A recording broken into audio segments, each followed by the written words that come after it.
এই তুমি কি একাই খেলবে? আমাদেরকে কি খেলতে দিবে না? দেখো না আমি খেলতেছি, তোমরা বাচ্চারা এগুলো কি খেলবে? এখান থেকে তোমরা যাও।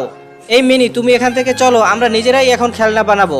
বন্ধুরা, ছেলেটি খেলনা বানানোর জন্য প্রথমে একটি প্লাস্টিকের পাইপকে সুন্দরভাবে কেটে ফেলে। এরপর কতগুলো কাঠ সাইজ অনুযায়ী কেটে সেগুলো একটির পর একটি ফিটিং করতে থাকে। বন্ধুরা, ছেলেটি পণ ধরেছে, সে খেলনা বানাবে, তার বোনকে খুশি করবে।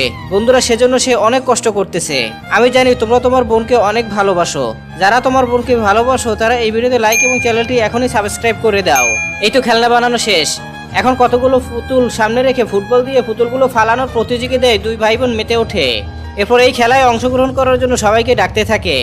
একসময় সবাই এই চমৎকার খেলনাটি খেলার জন্য এখানে চলে আসে। এরপর সে লোকটিও এই খেলনাটি খেলার জন্য এখানে চলে আসে। বন্ধুরা, খেলনাটি কি কেমন হয়েছে? যদি ভালো হয় তাহলে তোমরা কমেন্টসে নাইস লিখে দাও।